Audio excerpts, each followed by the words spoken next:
We had our first vacation of the entire history of the show. I was gone with family in the southwestern United States, so we took 1 week off, but we are back. And while I was gone, a lot of stuff happened. It kicked off with Bashaud Breeland was signed. He was rumored to be on the Vikings docket about 2 weeks ago, and then he went off to the Bears, and we said, screw him.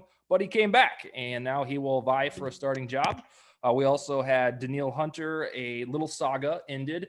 He was announced that he would be going to minicamp, or at least it was rumored as such. And then about 3 hours later, his restructure was litigated, and he will be with the team for at least one more year. And then if that wasn't enough, we had the Sheldon Richardson edition with the gobs of cash that we somehow have, and he will return to the Vikings after a 3-year absence where he went and played with Sally's Cleveland Browns for a couple of seasons. But now he's back. We'll have to figure out and talk about where he'll fit on the line because it's a very interesting topic. But we would be silly if we didn't lead with the Hunter news. We have, I'm already going to mess it up. Henrique? Yeah. I had it right the first time. All right. He is from Brazil. He is 20 years old. And I'm going to get this out of the way first. So there seems to be like this ruckus Viking fandom in Brazil, which I find incredibly cool. You guys won a Vikings Twitter award for the best foreign fan base. So if you can pinpoint it, sir, tell me why specifically there are so many Vikings fans in your country. We are dying to know. Actually, I don't know either. When I started watching football, I was like, I don't think there are many people that cheer for the Vikings. But I think one of the reasons is we like to cheer for the underdog. So it's like a team that never won. So, I was drawn by the Vikings. One of the reasons was it. And the other is probably How I Met Your Mother. I would be lying if I said that lots of people started cheating because of Marshall. Because, Really? well, he's awesome. I had no idea the extent of that show would filter into football. I know of the show, but hey, we'll take it. So kudos to Jason Segel for getting us on the board in Brazil. So when you were drawn out of the hat to join the show tonight, you said that you'll probably have a lot of listenership from Brazil. Now, you guys don't all know each other, do you? Or is it Twitter? Or what makes you think that? I think some of the guys know each other personally, but it's like only a few people because Brazil is a very big country. Have people like over have someone in Northeast, someone in the South, in the Southeast, which is my case. Okay. But mostly Twitter. Like we have a big community there, as we call it, and WhatsApp. We have like 3 WhatsApp group chats, and like almost everyone has more than 100 people in it. Jeez. Okay. So it's a digital forum that has exploded. Okay. Well, we will take it. So you're 20. For people that are listening only, you have an Adrian Peterson jersey on. We also support that. Mm-hmm. Is he who brought you into the Vikings fold? Because you would have been what 7 when he 7-ish. Actually, I started watching the first game that I watched was Super Bowl 50 between Panthers and Broncos. Okay. The first season that I could watch at home because I didn't. The games are only on ESPN here in Brazil. Okay. And I didn't have ESPN until Super Bowl 51. So the first season that I got to watch, Peterson was with the Saints in 2017. So I never watched Peterson playing at my home. Okay. But yeah, he was in Madden. He was using it in every play. Yeah. Like it was I was going to pass, get him to run an angle route, the access route, pass to him, or like run every single down. Just like the Vikings in 2012. Yeah. That was basically my playbook. Yeah. Well, that worked to an extent that season. He got an MVP award out of it. All right. So when the Danielle Hunter news dribbled out yesterday, it was a day early because I honestly didn't think he was going to show up. I didn't have any tips from anybody that he would, but lo and behold, he did.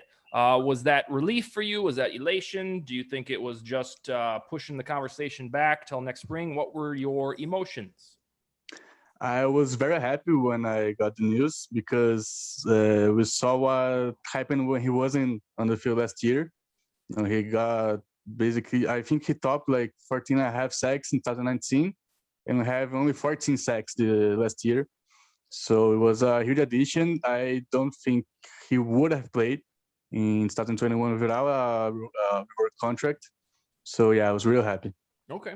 Sally, I was on a short show yesterday for Rapid City Fox Sports Nate Brown show, and he asked me if Hunter has an average season of like 7 or 8 sacks, will the Vikings still dish out the cash in good faith? What's your take on that? I don't know. I think that it's going to depend on how that line does as a whole, because, as you know, sometimes things don't show up on the stat sheet, but the significance that he still may have on the field, outweighs those stats. Mhm. It's going to be interesting to see what happens, because it is such a big number next year. I Bleav it's 20 million, which I'm sure the Vikings are very relieved about, that they got him to come back without a huge commitment, like I think we were all kind of expecting it was going to take. So, I mean, that will be interesting to see. I'd be curious if maybe they would go back and renegotiate again, which is something they may do regardless because of that big number.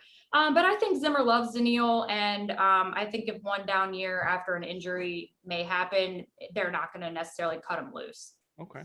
Ron, so do you think this is a true blue situation of where the Vikings need to wait and see for like a month, how he really is, or like what is the rationale behind just making it an extension of one season? So I think that's part of it. It's you can be medically cleared, but maybe not medically up to speed. And I think that's, probably just the good faith for the Vikings being like, look, we'll give you the money up front.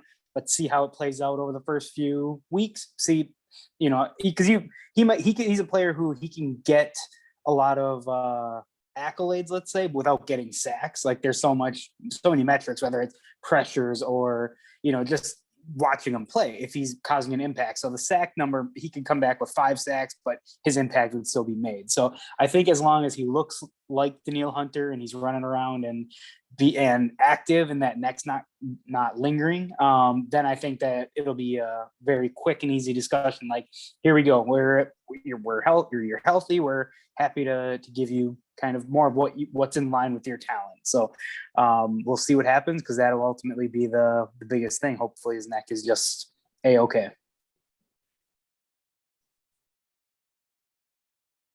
Yeah. I want to pound home the notion that unless there's something completely unforeseen that happens, that this will be the biggest news of the summer, because without Hunter, the pass rush is virtually non-existent, or at the very least, there's a lot of hopes and wait and sees between maybe Patrick Jones will be good, maybe Weatherly will be all of a sudden have a career year, maybe Wanham takes a nice little next step. To an extent, we still have that, depending on how you foreshadow Sheldon Richardson will be used on this line. But right now, a 2019 version of Hunter makes a lot of this feel a lot more comfortable. So I felt relief. I was surprised, because I really did think this was going to dribble into the summer.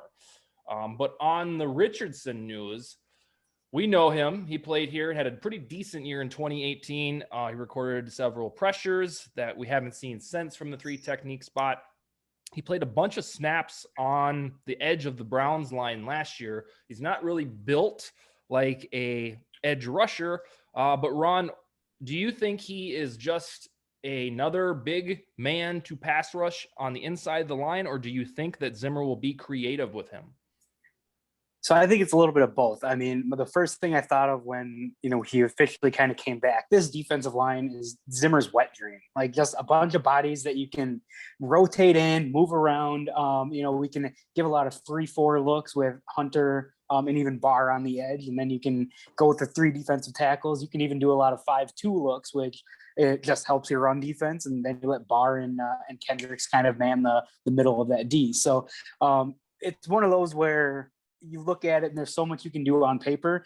And with Richardson, what I like about him, whether or not we moved with 3-4 or not, I don't care, because there's so many different stylistic changes that you can do. But what I love about it is if he's that 4-3 right end or left end, wherever they put him at, now good luck running on this defense with Pierce and Tomlinson in the middle, Richardson on the edge. Now, he's not your prototypical pass rusher, but a guy that if I'm looking at a 4-3 end, who I would compare him to is like at least skill set, but probably even he's better, but like an Adrian Claiborne guy who's not necessarily fast, but he's a big bodied guy, good against the run, and he generates pressure. He might not be chasing down a quarterback from the blind side, but you could, like I said, you can have 0 sacks, but if you have 20 pressures, that's a good season. So I'm not too concerned about the sack number with him, but he adds another element of the defense that Zimmer is just going to be ecstatic about. Sally, you are our consummate realist. Is this Richardson news a big deal, or is it meh? Well, first off, I just want to say your comment about this is going to be the biggest news. I just want you to please not jinx anything, because we don't need a 2017 major injury happening.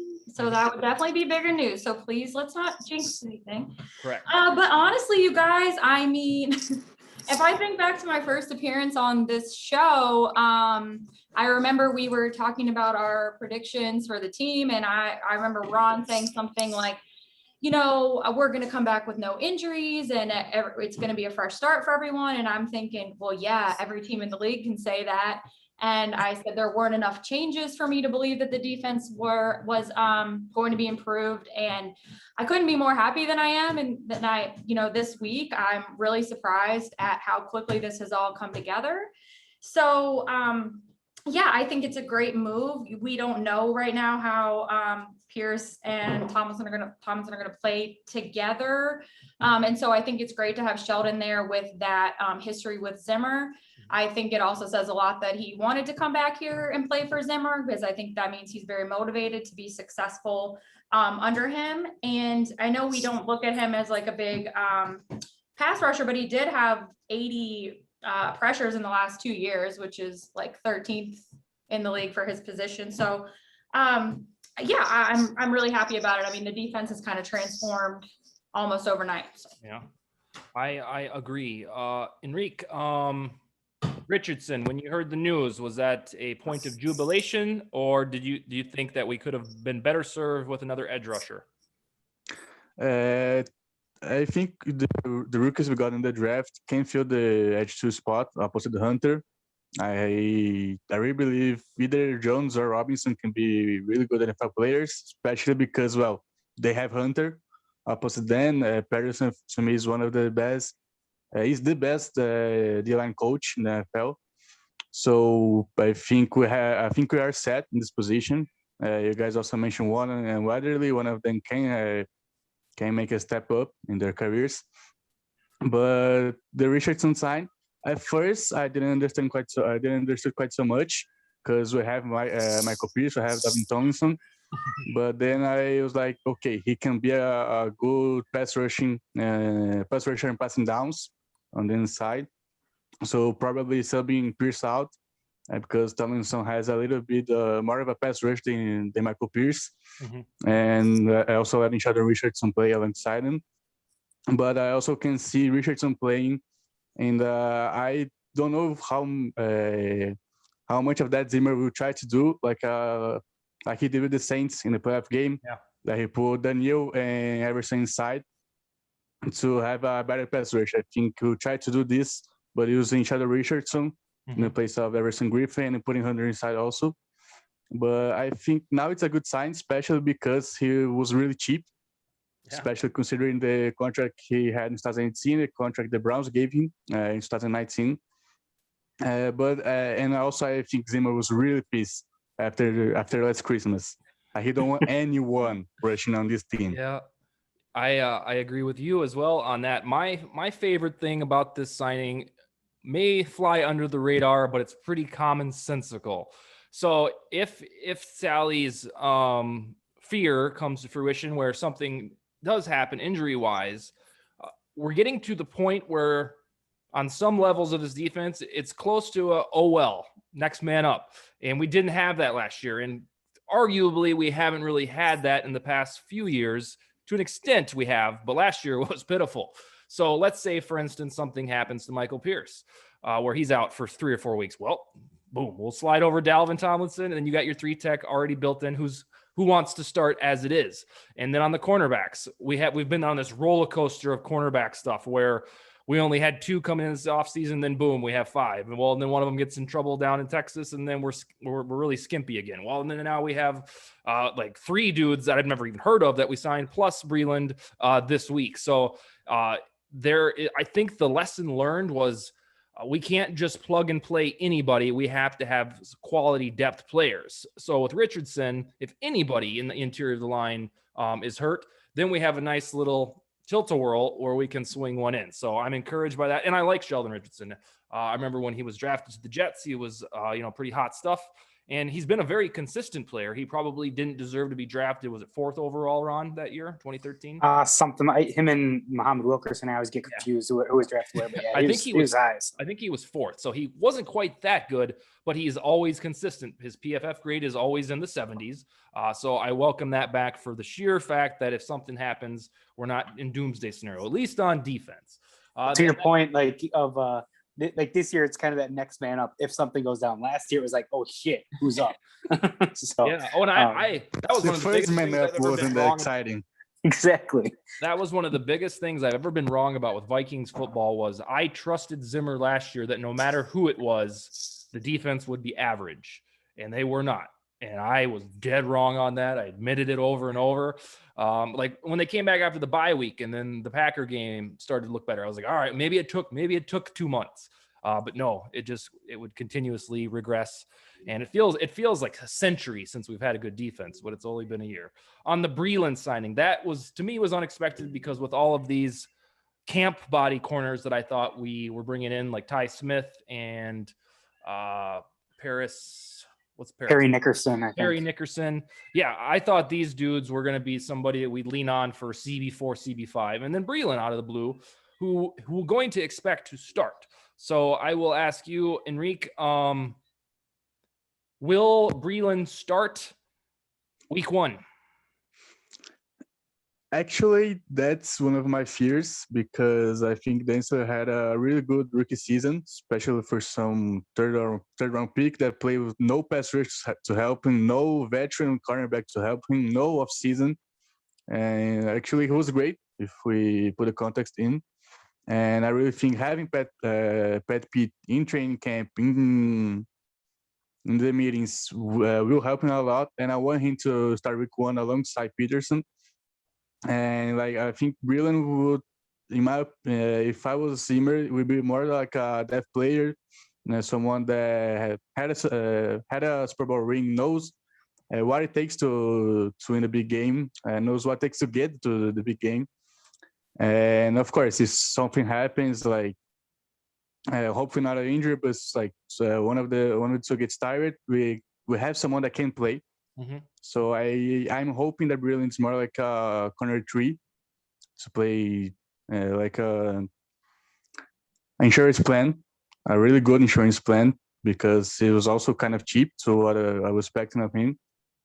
But yeah, it's not like I don't want him to start, but I don't want him to start with 1. Well, here's the deal, and this is kind of a childish fear of mine.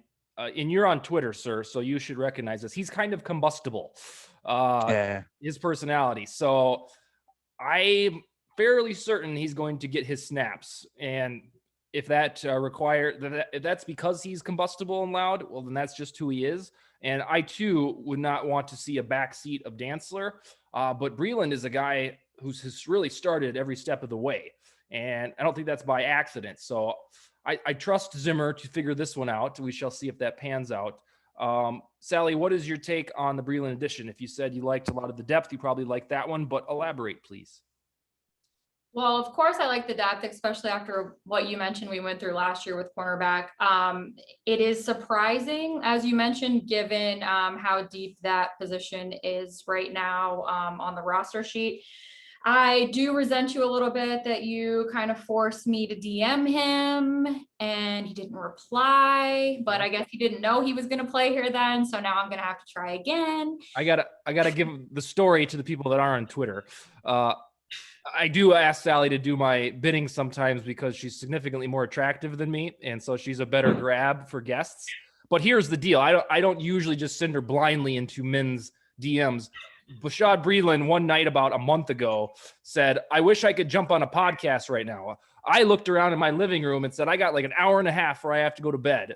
And conceivably, I could hit up these, the three amigos here and get on the podcast. So I shot my shot. He didn't respond. And I said, hey, Sally, he probably wouldn't ignore you. And lo and behold, he may have done that. But so that was the adventure that I sent her on. And now it's documented for the open world to know. Well, it was a lot juicier without the context. Context isn't that important in the story. But he wasn't on the Vikings then. He had done his visit. He obviously was not satisfied about something based on his tweets. It was obvious that there was some communication that didn't line up there between the two, and especially since he went around to check out some other spots, like you mentioned, the Bears. So I guess we can try again, but like you said, and what was the word that you used to describe his personality? Bustable. Yeah. And I think that can be definitely a good thing, especially I think we really lacked that last year in the locker room in a lot of positions, offensively and defensively. So again, the veteran presence, I don't think you can really even explain how much of a difference I think that's going to make. But yeah, Cam Dantzler, of course, it would be great if he was the day one starter. I think that we all wish that for him. But if not, it's nice to have a little bit of a safety net for sure. And I think Henrique mentioned that the price was right with him. I'm not an elite salary cap mind, but I know he signed for the minimum and then he has bonuses mixed in. So never a bad thing. We're at a point with the cornerbacks that if Gladney figures out, or if the legal system figures him out and he actually plays in 2021, I don't know, we really have room for him. So I'm guessing, just by the breadcrumbs, the tea leaves, that he probably won't play, or he'll be suspended for a long time, or maybe the Vikings are just waiting for a good time to release him. I don't know. Ron, so on any given Sunday, the max 3 cornerbacks can start. And in a 4-3 defense, actually, there's only really supposed to be 2. But in those nickel packages, of course, we'll have a third one. Which one is the odd man out? Peterson, Dantzler, Breland, or Alexander? So I think, and this is just me going off of Zimmer and how he operated last year. Obviously, I think Dantzler has cemented himself as the starting cornerback on the outside. Peterson coming in is now that second guy again, who's 1 and 2, doesn't matter. Those are the 2 starters. I think what Breland brings, yes, he's an outside guy primarily, but he also brings some versatility to that slot position because he's a very good tackler. He's strong and physical. So he might not be the quick twitch that Mackenzie Alexander is, but what I see is there's going to be a rotation, much like our D-line, there's going to be a rotation in our secondary as well. Really, I only see 2 players on defense that, if healthy, are going to play 100% of the snaps, and that's Harrison and Kendricks. I think everything else is going to be interchangeable. You may even see Patrick Peterson slide into the nickel and let him go after the quarterback a little bit because he, has had some of that experience, going back to his LSU days, and then even with the Cardinals a little bit, they moved him around. Granted, he'd shadow the number 1s, but when he was blitzing, you would know. Now there might be a little bit more of a disguise because you don't have to worry about throwing Alexander on the outside where he might not be suited to play well. So I'm excited for the chess pieces that Zimmer is going to be able to pull this year because, we all know he is a very intuitive mind. And I think it bodes well for him as who he is as a defensive coach. Now that's 2 guys this offseason that have come back after signing elsewhere that right away, even Cleveland wanted Richardson back and he didn't stay. Alexander came back here for a minimum. So, whatever it is, whatever he's doing, I'll be happy to see it, to see a defense match what the offense did last year. So. Yeah, I'd like to admit that I was wrong about that. I think that's another point that I made early on. I take responsibility when I'm wrong. I did say that I thought that was an issue, that guys were getting frustrated with Zimmer. I don't think that's happening on the defensive side necessarily anymore. So I'm going to eat crow on that. But am I spacing on something? Did we get a replacement for an Anthony Harris at safety, or are we? Well, Xavier Woods. So, yeah. Oh, duh. I think Okay. we paid Okay. $2.5 million for him. Yeah, and he's Okay. also on a minimum. But what I like about his game, he played in Dallas where they had no defense for a while. And his best years when he was there was when Byron Jones was playing safety alongside of him. Byron Jones, the cornerback, but granted, he was a very good safety, but he's an elite cornerback. So now Xavier has Harrison Smith next to him. So that'll help him. I mean, I think at the very least, you're getting a kind of a side-by-side comparison of what Anthony Harris is able to do, that deep cover corner or deep cover safety in the middle of the field.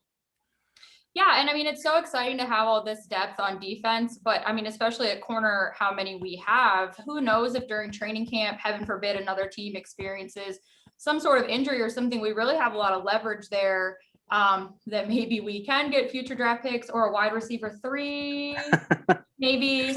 And I just feel completely different about the team, and I think that it's going to help the offense a lot. Yeah, we had Joe Johnson on here 2 weeks ago, and he is the self-professed eternal panicky pessimist of the Minnesota Vikings. He changed. And even I can tell you what did it. It was, and this is a beautiful transition I didn't even plan, seriously, it was Wyatt Davis. That's what he was waiting for. He was doing the table pounding for Wyatt Davis because Davis was a first-round talent last summer. I guess his stock fell because he didn't have an elite 2020. A lot of people didn't. So when Joe Johnson saw Davis come to this team, I think it aligned with his vision, and therefore he's excited. The one thing I want to mention, and this is a little spooky, is that all of these deals are one-year deals. So it feels like Spielman either maybe that was all the leverage or bargaining chip that he had, but it's like we're all in for this year, and so it's got to. I don't think that's necessarily just on the Vikings. I think that's the way the salary cap is expected to go up next year. Okay. I think most players were looking for that 1-year deal so they can capitalize next year. Okay, well, that's a very valid point because I keep looking at it, it's like all of these 1-year deals. Why can't we get one of them for 3 or so? But so on Wyatt Davis, to me, that is the next big story of this summer. We pretty damn sure that Darisaw will start. If you can't start your left tackle draft in the first round, that would be vintage Vikings doing that. So let's hope that Darisaw is a shoo-in. For Davis, though, that third round is kind of the cutoff where it's like, will he or won't he? Is he ready? Is he not? There was some Zapruder film that showed him practicing with the first team yesterday. So my utopian vision is that he's ready and that we don't have to have any weird combination of offensive line. Henrique, do you think that is realistic, that we will see Davis at the, right guard position week 1, or are we going to have to go with Mason Cole or Dakota Dozier? I hope we can see Wyatt Davis at right guard the Bengals, because as you mentioned, his competition is Mason Cole and Dakota Dozier. I have zero trust in both, like zero. But I think the Vikings started to do the transition for Davis to start week 1. We saw Ezra Cleveland started playing left guard since the beginning of OTAs. I think that was a sign that Davis was going to play. Maybe at the time, not right away, but like 2-3 weeks tops. Like I think Seattle was like he's I'm mostly starting this week against Seattle. But I think I haven't seen all of OTAs. Minicamp started today. We still have training camps to do. But I think he played well enough in those trainings to deserve a first team rep. We know that Zimmer always says that the rookies have to earn their play time. Yeah. Darisaw probably hasn't had the first team reps because of his injury. I think maybe only in training camps we'll see him protect blindsiding Cousins. But I think we will see Wyatt Davis week 1. And I think it's really good because he was a first-round talent. Yeah. He had an injury like beginning of the middle the last season. And he still had a good season, of course, in the context of his injury. But I was really happy we were able to snag in third round. Okay. Sally, Wyatt Davis starting week 1, yay or nay? Well, that would be the goal. I think, Dozier, I mean, you know how it goes. That would be the goal. I think it's probably more realistic that he maybe is technically the starter, but it's much more of a rotation than, say, the other players. Of course, it's always nerve-wracking if you're going to have 2 rookies. on the line. So, I mean, that I'm definitely hopeful. But then I think back to our pal Jordan Reed, and I know he absolutely loved the pick, which I think almost everyone out there has praised the pick. But he said that he didn't know he was necessarily a day one starter. He definitely had some things to work on. But hopefully he has a brilliant camp and we can get that done. Always remember on that pick, and then you can also throw Kellen Mond in there for you listeners, is that to me, those will always feel like free players, because we very reasonably could have selected Christian Darrisaw at the pick number 14. Somehow he slipped. I saw oodles of mock drafts where Darrisaw went to us or before 14. So the fact that Spielman serendipitously was able to trade out of the spot 9 spots, have Twitter meltdown because of it, and then get 2 more players for free and get Darrisaw on top of it, to me, it's always going to be gravy for both of those men, especially Mond, because it's a free quarterback prospect to have a look at. Maybe that's just my optimistic take. What about you, Ron? See what photo Henrique used for his submission to be on the show tonight? Oh, yeah. You want to elaborate on that, sir? What? Sorry? What photo you posted for your entry to be on the show tonight? My boy Janarius. Yeah, let's hear your speech on him. First of all, I saw Andre Patterson's interview after the draft. He said every draft he has like one player that he says, I really want this to coach this guy. And this year was Janarius Robinson. So that's 1,000 reasons to be excited about. One of the best coaches in the league wanted this guy.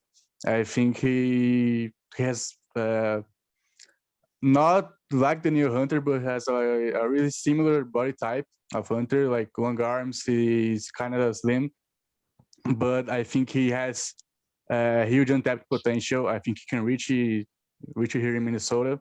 And I want in my predictions, we did this in our podcast in Portuguese. I said that probably week 1 starter would be one or Weatherly. And week 18, my prediction was Janarius Robinson as starter beside Hunter. That's bold because he'd have to usurp Patrick Jones, and that's no small feat based on his scouting report. Yeah. But yeah, no, we'll remember it. If it happens, we will flag you out and give you credit.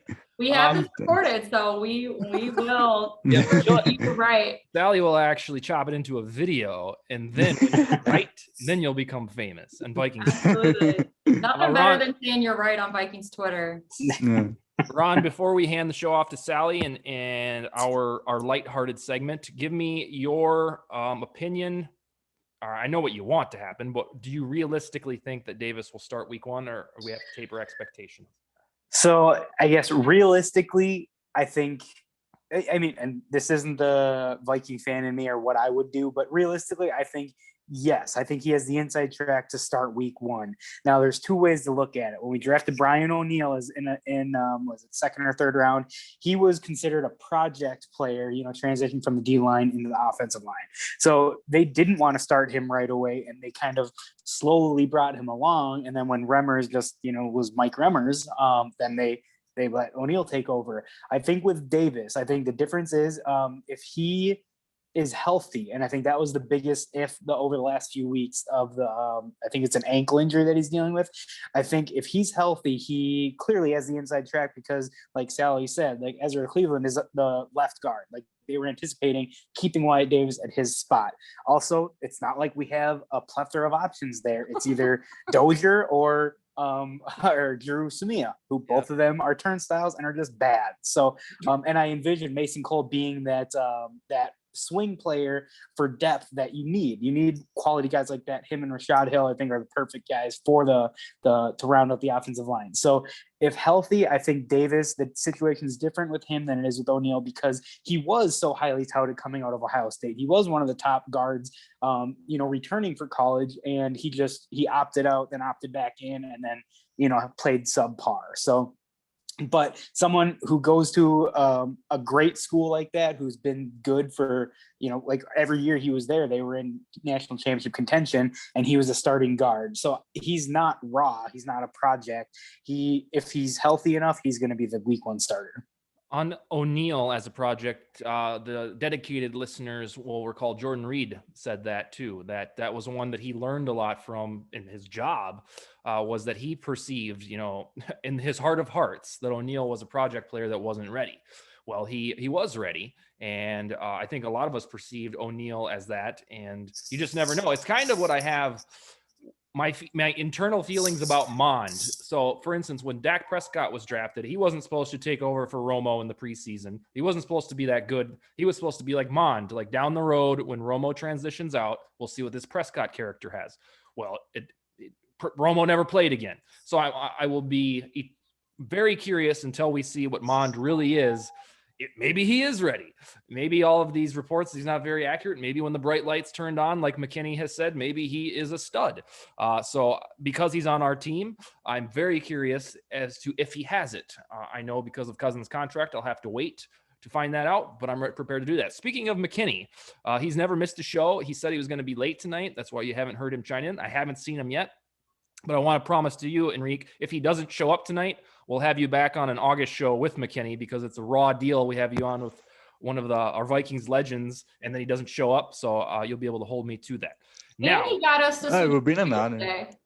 What'd you say, He got Sally? us to switch days and he's not here. Yeah, he had some event tomorrow night. And when he has events, they're really pretty scandalous by the title. So I wanted to ask him, but he and I don't really have that rapport. That's more of a Sally and a Bryant thing, where she needles him for, what type of sultry thing do you have going on tonight there, homie?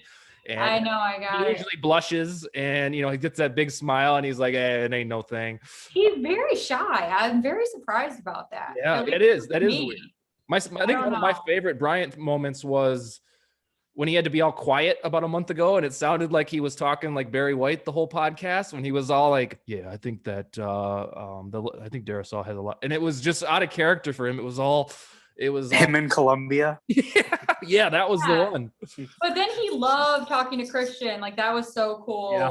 How much he really connected with him. So Yeah, it had like a family reunion type of vibe, where he was catching up with one of his old cousins or something. I think that's just because they share that kindred left tackle soul. yeah. So on my vacation, I re-listened to our podcast with Joe, and that segment we talked about some of our memories was a spectacular one, and that was Sally's idea. So we want to maybe not do that one again, but have something in the same vein. So Sally, what do you have for our lighthearted segment? You had a better title for it when you came up with it, but I already forgot. I'm on the spot.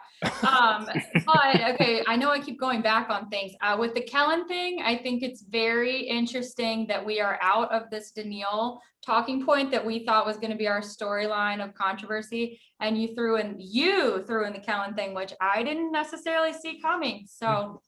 Yeah, well, what if he's ready? What if the kid was just built for this? We're not going to know for at least. I feel like you're going to upset a lot of people with this what if, but yeah, I mean, it'll be interesting to see for sure. Well, I think I've earned my keep to throw something out there like that.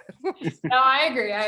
Here's the thing: if he does overtake Kirk, and I mean, you and I, Dustin, I know, Sally, you're a little lukewarm on him, but you and I are Kirk fans. I think he's a very good quarterback. At times he has his downfalls, but he's a very good quarterback. But if Mon comes in and just takes the job, I'll be ecstatic. Much as I like Kirk, it's like, hey, we finally drafted someone, develop, and let him roll. So I won't be against that. No, but I don't think it's going to happen for a little while. But I like that we have a developmental guy in the works, because we as Vikings fans have never had that since Dante Culpepper. We've never drafted and developed a quarterback. I mean, granted, like Teddy, yes, he was, he had potential, but Christian Ponder right now.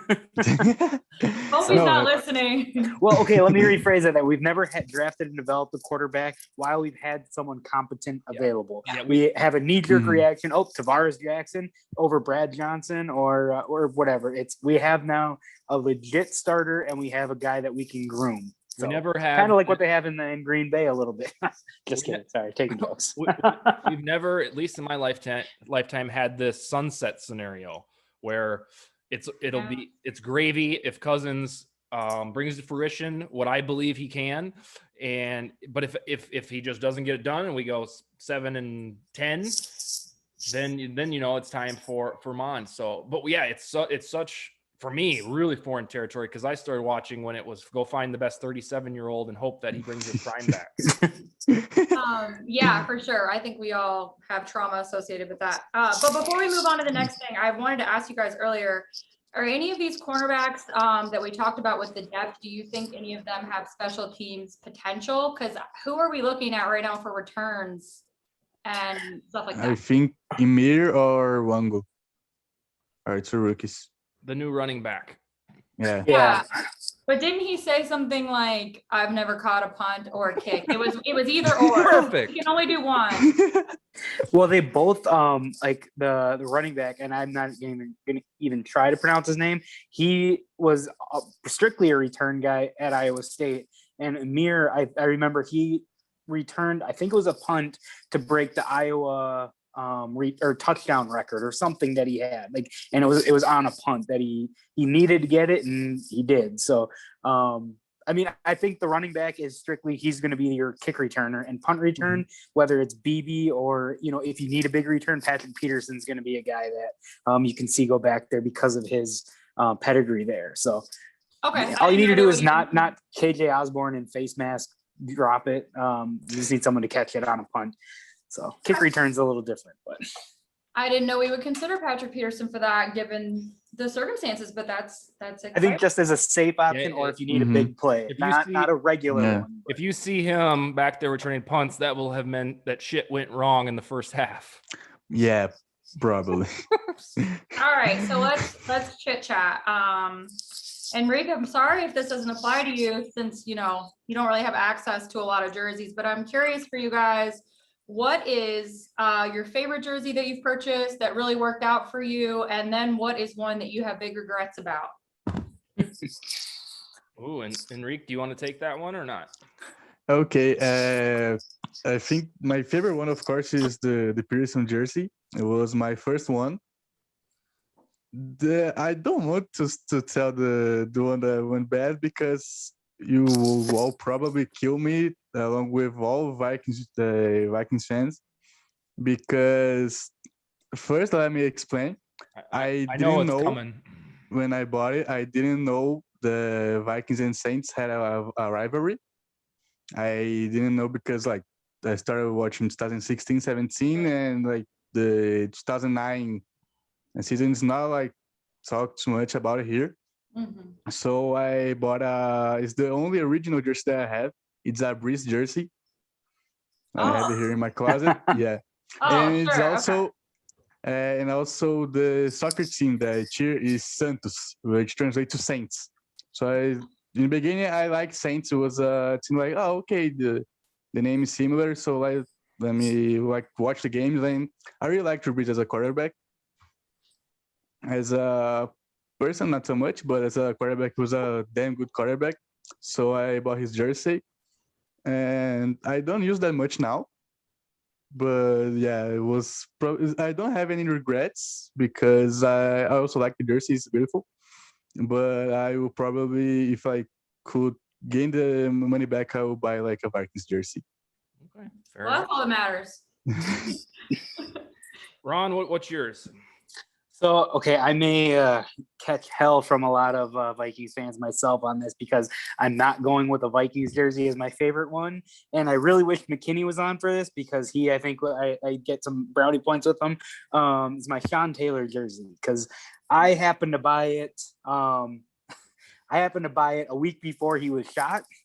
So Sean Taylor was one of my favorite players, mainly because of how dominant I was with him in Madden, but also, you know, back in his Miami days. And I love the guy. So, you know, I was back in college. So, you know, money wasn't, you know, easily accessible, but I'm like, I got to get this Sean Taylor jersey. And I did. And then literally like the next week, because it was like right around my birthday, he gets shot. And then it got delivered before he passed, but I know he was on McKinney's team. He's a freshman that didn't play much, but yeah, that would be my favorite. My let's see, the least favorite. So yeah, the one that I probably hit and missed on that a lot of people did was Cordero. So that was one I was you know, I was a big fan of just him as, you know, I loved his playmaking ability, his size, and everything that he brought to the table. Fortunately, he didn't put it together on the field. But I will say this: so I've lived and worked in Eden Prairie for over a decade now. So I used to play basketball at the flagship court. So a lot of those players would come and play there. And Cordero was one of the nicest, funniest guys out there that came and played. He was also, the professional athlete that would pick up like everyone from beyond half court and full court press while running his mouth. So that was kind of funny, but he was all in fun out there. So would have been nice to have him back, but just as a returner. I know, Sally, you're not the biggest fan of his, but he didn't. I like him as a person. He has a great personality. Yeah, he didn't pan out as a receiver, but it's all right. So yeah. Well, we should ask Brian about that sometime, about Sean. I mean, I know it's kind of depressing, but I'm sure he has a really interesting perspective, to share about that. Yeah. I don't have any ill will towards Patterson. I've said that before, but I don't regret the pick. I think that when it's all said and done, he has a reasonable chance to be a Hall of Fame returner. Yep. I think the Vikings drafting him it'll look nice and shiny in Canton. And it's just common knowledge he wasn't a very good wide receiver. But I don't have any qualms with that. In the review and stuff. Just the position and what was given up is no, that's fair. If it was for me, for me, it's more of like when I buy a jersey, I want the longevity, or someone that's lasting, that that it and one that will, what I always say is it'll outdo time, so that when they may go on somewhere else and retire, but then say Kyle Rudolph is a perfect example. If you have a jersey of his, he's someone where once he retires, you can be comfortable wearing that jersey proudly because of what he meant to the team and the city and everything. Whereas someone who played a handful of years and didn't really make the impact that you would have expected, Adrian Peterson had no problem wearing his jersey because it's Adrian. So but there are some players that I probably should say one I regret, but I didn't buy it. It was actually given to me at a bar on a drunken night by some guy off his back. Was a Darren Sharper jersey, so it's no longer in my possession. But this was long before anything came out. But I can't have any glory on here. In your own segment too. You had 7 answers, Ron. I got nothing left to choose from. We can cut it up and then. Wait. Can I just tell the story of the Peterson jersey that I forgot? I bought it on my birthday, which is February 24th. I bought it in 2017. And I was sure he was going to be back in Minnesota. I was sure he would do. And then it took a month and a half. And I bought it 2-3 weeks later. I read Adrian Peterson signing with the Saints. I started crying. Because my first jersey, I won't be able to see my favorite player, watching the game of my favorite player wearing his jersey. So it was sad, but I love the jersey because it was my first. So I was really sad that he didn't really come back to Minnesota. But Adrian Peterson, if one day you hear this, I just know that I love you, okay? A shout out. I have oodles of jerseys, and Ron will appreciate this. So I would say about 6-7 years ago, I just subconsciously underwent a transformation of style where I didn't wear really big baggy clothes anymore, or hooded sweatshirts that were 2XL. My thin frame can now slip into a medium sized shirt or hooded sweatshirt. So I have all these jerseys that are huge. But that's a segue to my favorite jersey is my Chris Carter jersey, because he is my favorite Viking of all time. Randy Moss was more exciting and did more for my Viking fandom. But Chris Carter is a recovered alcoholic, just as I am. So when he talks, I understand what he's saying more so than any other athlete. So if forced to pick a favorite jersey and player, it's Chris Carter. Indeed, I have a Ponder one. I was excited. I was 28 when he was drafted. And I thought, all right, he looks like a smart dude. That'll probably translate to wins. And there were times where he was relatively competent in games. And that one obviously panned out. And then I think I have a Diggs in every color. And so it's not, I certainly don't regret those. I have this weird thing with every Vikings player, even if they're garbage outside of Sharper, that to me, when they leave the team, they just kind of feel like they're extended family members, like they're my distant cousins. And so I don't have a problem at all wearing like my Xavier Rhodes jersey. Some people might think that's weird, but that's, so Sally, what's yours? Well, I was gonna say my worst is definitely Darren Sharper for obvious reasons, but the reason I got it is because he went to my neighboring high school and I was actually really good friends with his cousin. And back then I used to have a fetish for players that willingly left Green Bay to come to Minnesota. That like really got me off back then. Not so much anymore, but so I just loved him. And then when he went to the Saints and how awful Bountygate and what a participant he was in that, we can leave what happened, was actually happening during that, but that we didn't know about out of it. I mean, I regretted it since that day. But anyway, as far as favorite, I have really good luck with jerseys. I don't really have any, it's just because of my player evaluation talent. I don't really make bad purchases. But I would say I have 2 teddies and there's just no reason for anyone to have 2 teddies. So wait, that's another negative. Positive.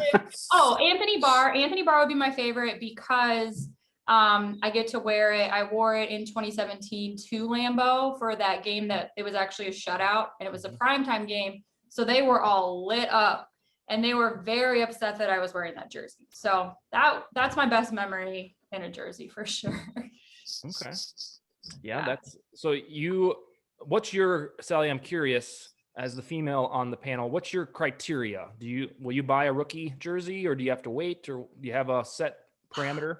Well, for me, I've decided that I'm done buying jerseys, mostly because fashion for women NFL fans has come a long way. And now we have more options that are more flattering and fit better, aren't hot, and are not as much of an investment, so I think I'm pretty much done with them. But if I were going to buy one, I don't think I would get a rookie. I think it needs to be more of a proven player, and I really am into defensive players, so probably would be a cornerback or defensive line. I don't know. They just aren't flattering. They just aren't, they're not doing much for me, and they're really hot when you're tailgating, it's hot out there. All right. Well, Henrique, McKinney did not show up tonight, and that's very uncharacteristic of him. So Sally, I will message you probably in the next couple of weeks to nail down a time when you can come back and you can bring the country of Brazil with you once again. That way you can meet McKinney, because he's a big, gentle giant, and you certainly deserve to meet him. Well, it's been an honor. It's upsetting because I need to talk to him about this weekend. Yeah, I know. He's supposed to be in town. He's still going to be here despite the conflict. Yeah. So does he respond to your text messages? Yeah. I don't text him. I gave you his phone number. I know, but I don't want to be annoying. I don't want to be annoying. Like, hey, what's up? Can we get together for those photos after you leave Eden Prairie Mall? What's up? Like, All right, hey, can I crash your WP party at Club 7 on no. All right. Well, it seems like you need a middleman here, so I will figure out what start a group chat for the Bleav crew. And don't bug him. He knows that he's gonna be here, and he can hit me up if he so chooses. Okay. We're still working on so he's the conduit of all of our guests here. Sally brought in Jordan Reed, and I can probably get some of the Twitter dudes that I know, like Chuck Foreman and time and stuff like that. But McKinney really is the arbiter of all of the guests. And so he's been reaching out, or I think he said he was going to reach out to that Vikings front office. Tom West. Yeah, to see if we can get Wyatt Davis or Patrick Peterson. So we will keep everybody abreast of that. Henrique, I appreciate you joining. Spread the word in your native land that you'll be back and you'll get to actually meet McKinney. And then next week we will be back on Wednesday night, unless something comes up, to talk more of this purple and gold stuff. Anything else from the group? No. Can I make a request only? Yeah. If you guys get Kirk Cousins on this podcast, can you ask him to give a shout out to Brazil? Because if you think in the US people like really hate on him, you have no idea how it is here. Oh. Is that, wait, do Because they love him then? Or? they hate him so Oh, bad. they hate him. Oh, okay. All right. Basically, everyone apart from Vikings fans, even some Vikings fans, but like the work we are doing here, we're being able to like change people's mind about him, like show that he's a good quarterback. But after we don't have too many games live here. We got like I think 3 noon, 2. We have all of the primetime games, but it's rare to see a Vikings game on TV. Okay. So not many people get to watch Kirk Cousins actually playing. So they hate him, of course, without watching him, because if they watch him, they wouldn't hate on him. So we try to make like huge work to spread the word. We make a joke that we founded a religion about him. We call it cousinism.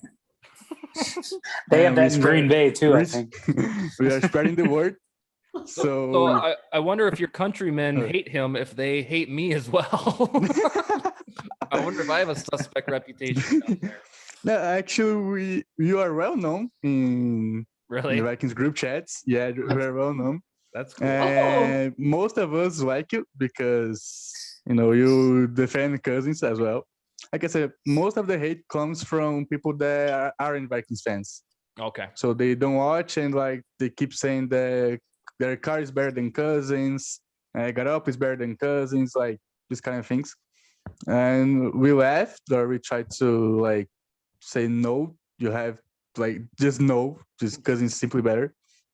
So yeah, if you manage to get him the podcast, if you guys remember to ask him that, we would really appreciate it. Okay. Well, you can always send those pals of yours my way too if they're if they're getting too boisterous. So, all right. Well, you better learn Portuguese, then Dustin. Ron needs credit for his low-hanging fruit joke there. 'Cause people, I think, will be into it. I missed it. Repeat it. Well, when he mentioned that they have a religion for cousins called cousinism, I said they have that in Green Bay too. Okay. Perfect. Yeah. And we needed to make. Hopefully, now I say this about once a month. Hopefully, when the Bleav people take the little sound bite, they use that one. That'll be solid. All right, we'll be back next Wednesday night, maybe with an extra player guest. We aren't sure yet, but we will keep you posted on that on Twitter. And that's all we got. So, Skol Vikings. All right. Yeah, what a no-show. This is weird. I thought it was a great show, though. No, it was. Yeah, I think that had a great flow. Yeah, I spend I really liked it. I spend a lot of these episodes trying to figure out ways to get Bryant involved. So this was just smooth sailing for me. Yeah, it's very natural. Yeah. All right, guys. Sally, I'll send you over the video in about 45 minutes. Awesome. Thanks, guys. Have a good night. All right. See you guys. Nice to meet you, sir. Yeah, nice to meet you. Nice